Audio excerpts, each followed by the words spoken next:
Welcome back to the Vandy Sports Podcast. I'm Joey Dwyer, joined by Elena Morris. We're presented by the Wash House. Thank you to the Wash House for your support this season and allowing us to cover both these teams on a game-by-game basis. We appreciate it. But Vanderbilt's going dancing, Elena. Heck of a day for Shea Ralph and her program. Vanderbilt hasn't made the NCAA tournament since 2013, 2014, but it's going this year. Heck of a year for Shea Ralph and her team. They've really turned it around, and this is a program that was largely lifeless for a while, and Shea Ralph has brought some life into it. This team brought some magic back to Memorial Gym, and it feels like today was the culmination of a lot of their work.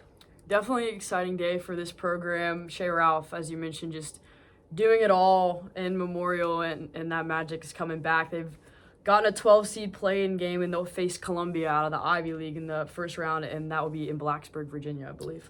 Vanderbilt finishes the season 22-9. It feels like Shea Ralph really ignited a fire under this program. This team came out and got off to a 17-1 start, 16-1 start, lost their 18th game of the year, but it feels like their resume was as strong as it could have been with the schedule that they had. It feels like they scheduled in a way that they knew if they blew out some teams that they could really have a nice resume come January and then have to go around 500 in SEC play to get there.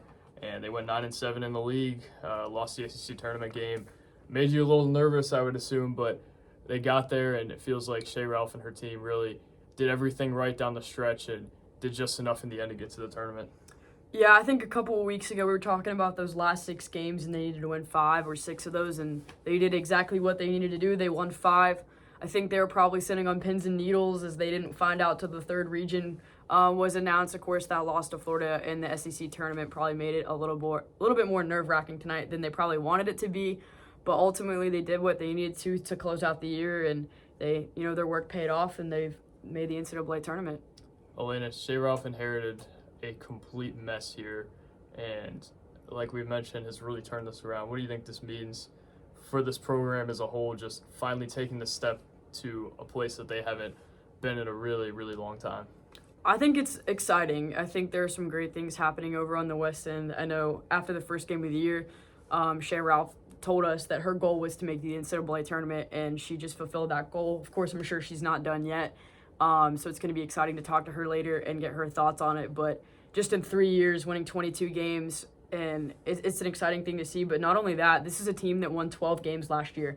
They won 10 more games this year, and that's a big step. And I think just the first person that comes to mind, too, is you love to see this happen for somebody like Jordan Cambridge, who's poured so much in this program and deserves to go to her first NCAA tournament. Yeah, absolutely. I think Jordan Cambridge is one of the beneficiaries of what Shea Ralph has done. She came here and played for Stephanie White in that season. Again, complete disaster at the end, and Shea Ralph completely flipped this thing on its head. And I don't think that happens without a Jordan Cambridge kind of leading the charge, the all-time steals leader in program history, 1,000-point scorer. Bella Chance, again, another culture player, and I think you don't get to this point without the culture that they had instilled in their program.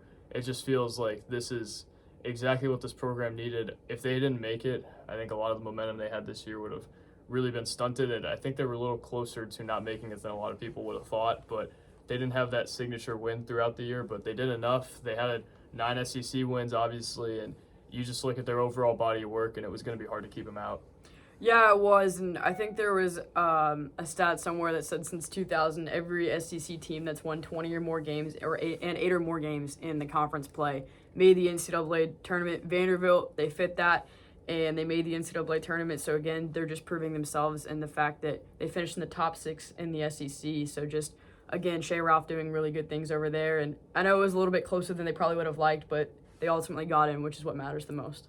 Before we get into their individual matchup, let's just talk about this team as a whole. Obviously, a team that has played better defense than I think people give them credit for. They've won games on the back of that. They've won games with their offense. You look at what they did in Lexington a few weeks ago.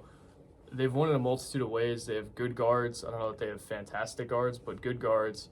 Sasha Washington has played a lot better basketball in the second half of SEC play than the first half. Elena, is this team a team that you feel is kind of built for this tournament, or do you feel like they're more of a regular season type of team? I think that they're built for the tournament, and I know that the SEC tournament didn't reflect that, but I think those were 2 different teams from the first and second half. The first half, they looked sloppy. They were turning the ball over. They couldn't hit shots. Ayanna Moore picked up foul trouble. She went to the bench. But that second half, I would love to know what Shea Ralph told them at halftime, because they came out and they played really, really hard, and they had a chance to tie it at the end. and they didn't go to overtime. They just came up short, but I think the second half just showed the will and the determination that they had for those last 20 minutes, and I think that they're a team that they're gritty and they're tough, and those are the type of teams who can be successful in March.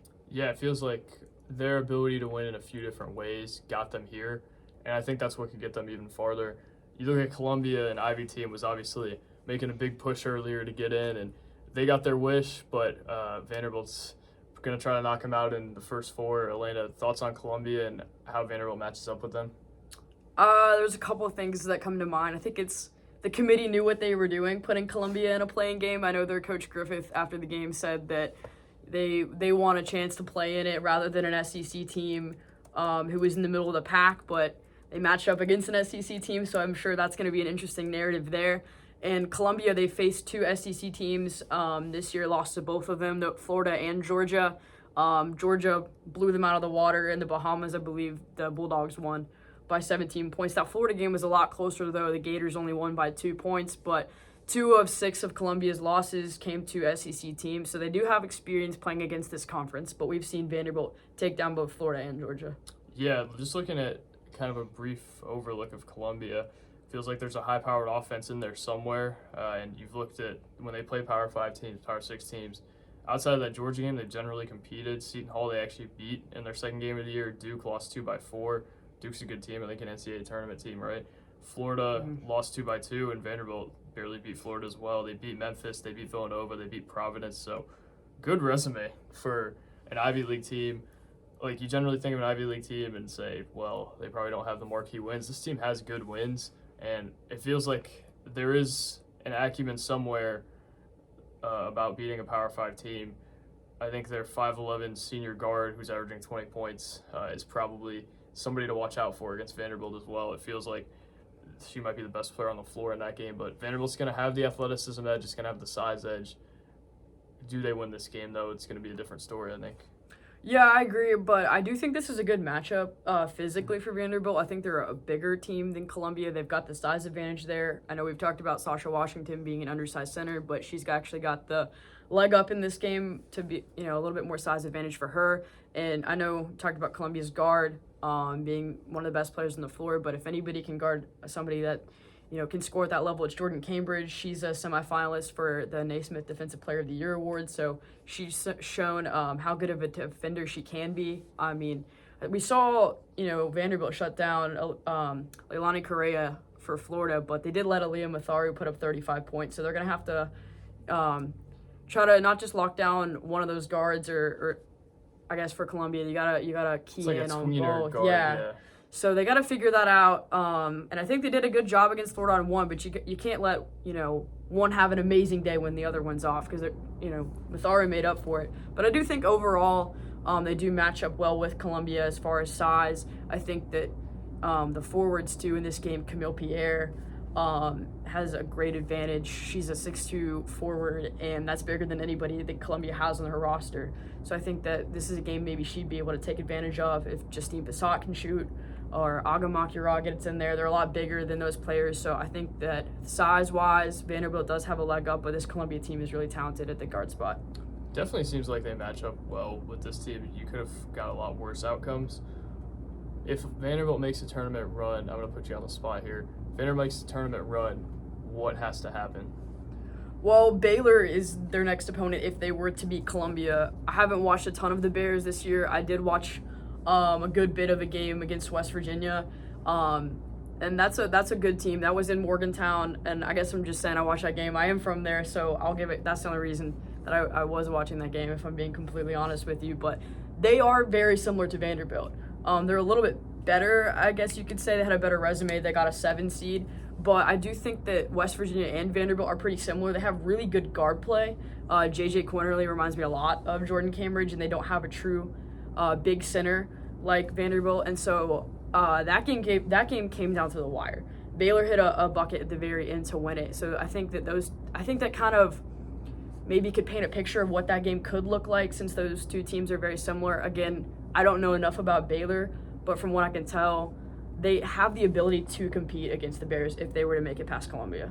Looking at the region as a whole, the USC region obviously feels like if Vanderbilt gets anywhere in this region, it's going to play USC and have to go through USC to get just about anywhere. But you look at their games, obviously Columbia in the play-in, Baylor, going to be a difficult game. If they beat Baylor, it's West Virginia, and then if they beat if they beat Virginia Tech, sorry, not West Virginia, they're playing in Blacksburg, then it's USC. But you look down that bracket a little bit, and Vanderbilt probably won't match up with this team unless it finds a way to beat USC or USC gets upset by Kansas or Michigan. Guess who's the 3 seed in this region, Elena? It's UConn. And I think the committee kind of knew what they were doing there. Shea Ralph's home, essentially, and Vanderbilt's going to have to go play against them. So interesting region as a whole. Feels like they're going to have a tough time, but what does a successful week for Vanderbilt look like, Elena? For me, I think you go win a game or two, and that's a huge step for this program. I think it's a successful season already. I almost think Vanderbilt's just playing with house money at this point, though.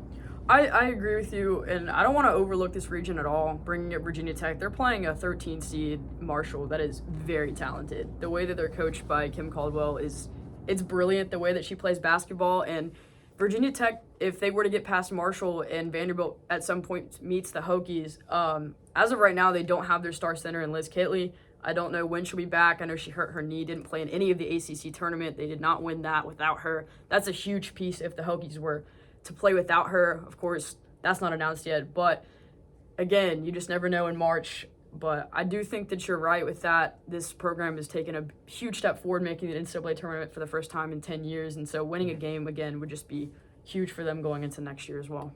I think today is a huge testament to what they've done. I think that's the story today, more so than any matchup, more so than any way the bracket fell for them, just being in this tournament after all that this program has gone through, all the crap that Shea Ralph has dealt with, trying to build this thing up. They did it, and they're in. Atlanta, it's going to be a fun next week, see what's going on here, but a huge step for Shea Ralph and her team. Most definitely. We'll be looking forward to talking with Coach Ralph tonight to get her thoughts on Columbia and all of it going forward. And, of course, I'm looking forward to hear how excited she is for her and her team, but definitely this is a big step forward for the Commodores, making their first NCAA tournament in 10 years. Absolutely. Thank you guys for watching. We'll talk to Shea tonight, and that'll hopefully be on the YouTube tonight. But Billy and I and Chris, obviously Chris, are all neck deep in coaching search right now. We're trying to do baseball as well. So get on the site, get on the board, get on the YouTube channel. Just another basketball pod went up.